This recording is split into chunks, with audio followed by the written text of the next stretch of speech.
สวัสดีครับวันนี้ก็อยู่กับ Trendy of ปะวันนี้เป็นวันที่15มีนาคม2026 10โมงจะ10นาทีอยู่แล้วตอนนี้แสงแดดในเวลา10นาฬิกา10นาที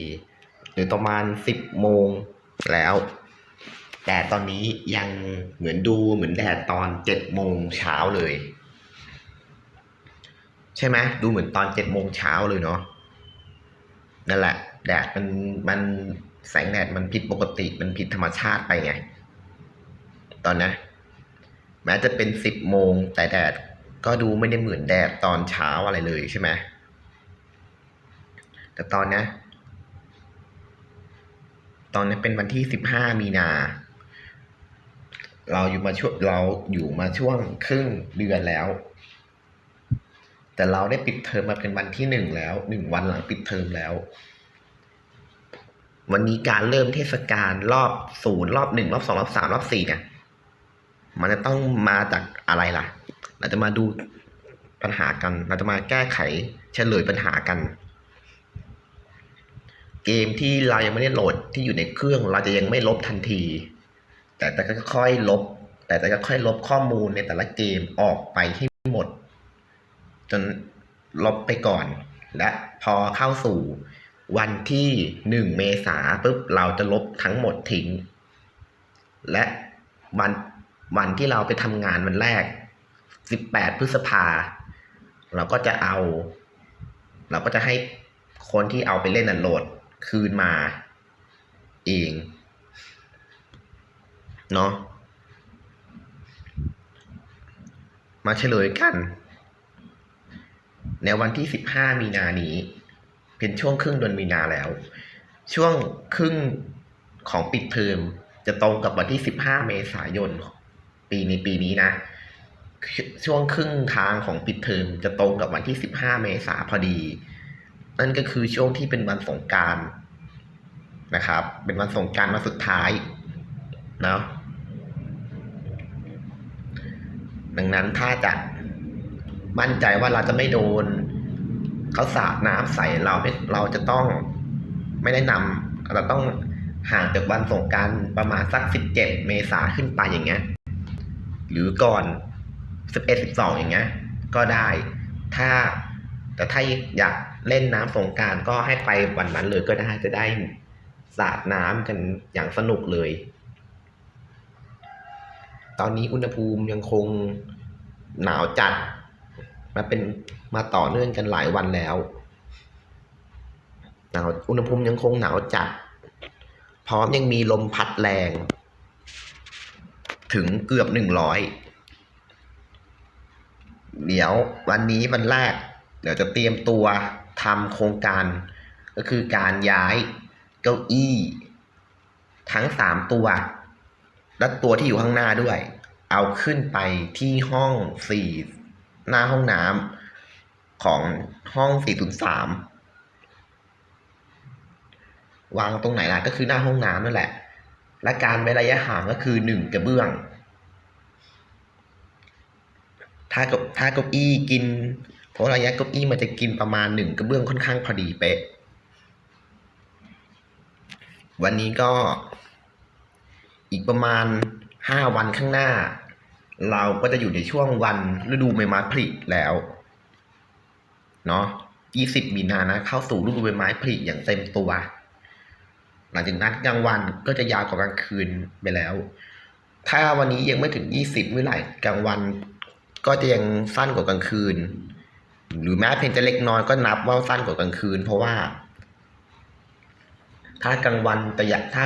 ยาวเท่ากับกลางคืนพอดีเนี่ย1 วันของเรามี24 ชั่วโมงดังนั้น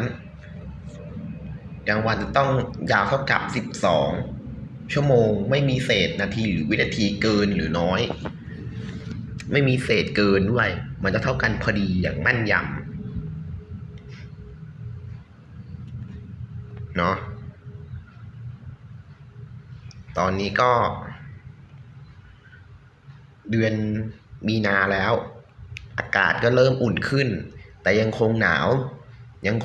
ย็นอย่างเยอะอากาศยังคงเย็นเยอะ ตอนนี้แม้จะเป็น10 โมงก็จริงแต่ก็เราไม่ได้หมายความว่า10 โมงนี้แต่จะมุมสูงเสมอไปเพราะในเดือนนี้เขาบอกกันว่าดวงอาทิตย์จะขึ้นช้าที่สุดแล้วมันก็เกิดขึ้นจริงด้วย7 โมงยังมืด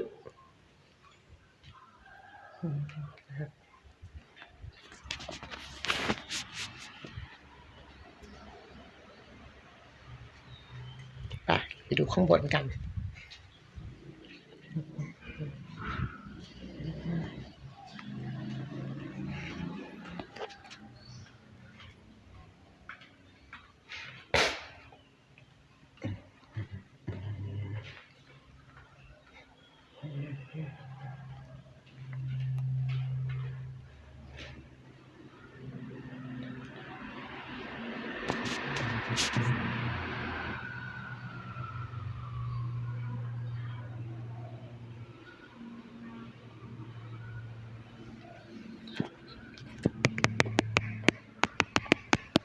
แต่มันจะพ้นมาอีกเนี่ย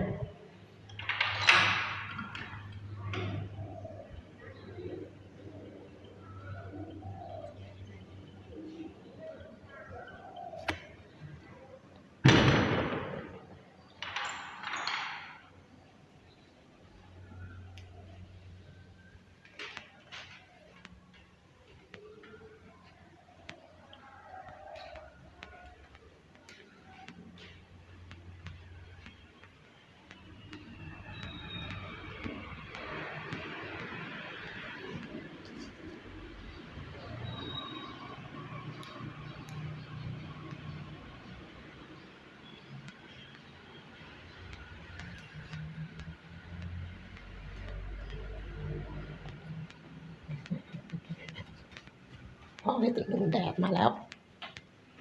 ส่วนห้องที่03แดดกำลังจะมาอีกไม่นานนี้แหละ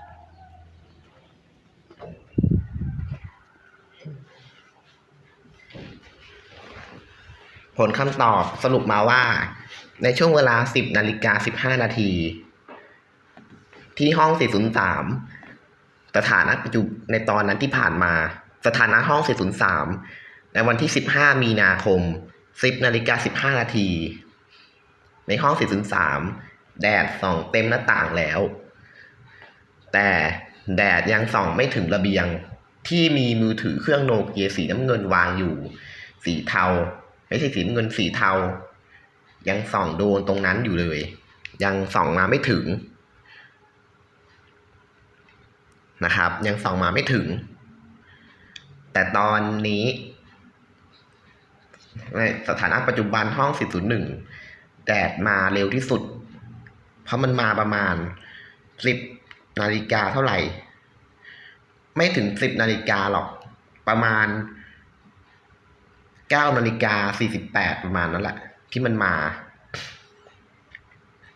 ตอนนี้เราเริ่มเทศกาล0อยู่เหมือนกันเนาะยังไม่เริ่มเทศกาล1การเริ่มเทศกาล1จะต้องเกิดจากอะไรนะจะต้องไปดูกันอีกทีหนึ่งตอนนี้เราอยู่ในช่วงเทศกาล0วันที่15 มีนาจนถึงวันที่21 มีนาเราจะใช้ข้อความสีส้ม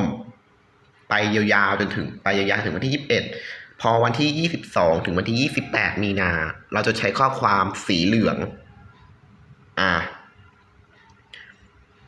การเริ่มเทศกาล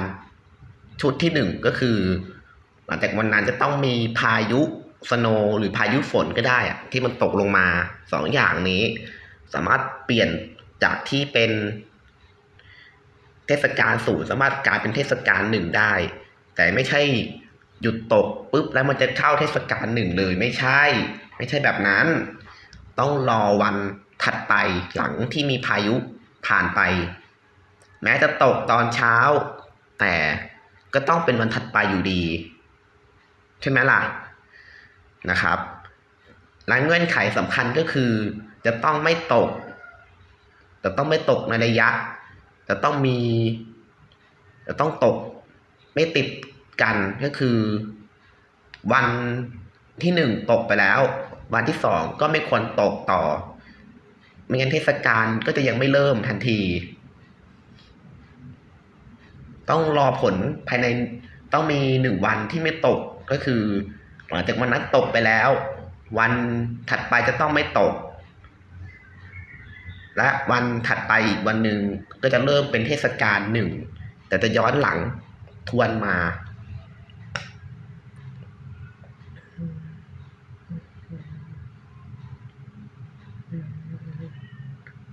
การเริ่มเทศกาลก็จะเป็น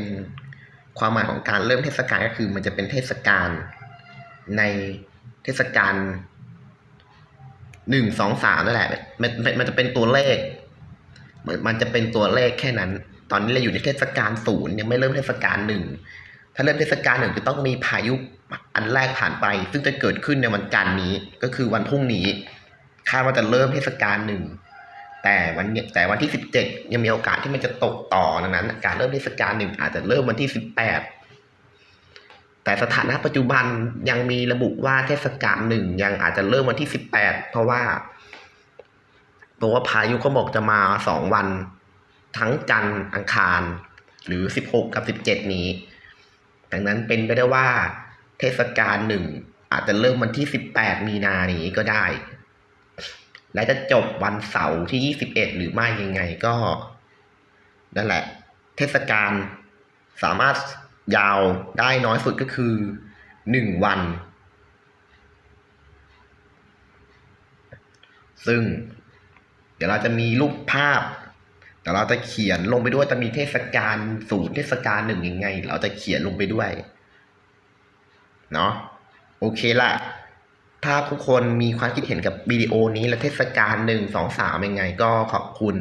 แล้วก็ส่งกำลังใจมาให้เราเพราะเราจะทำคลิปต่อไปขอบคุณครับ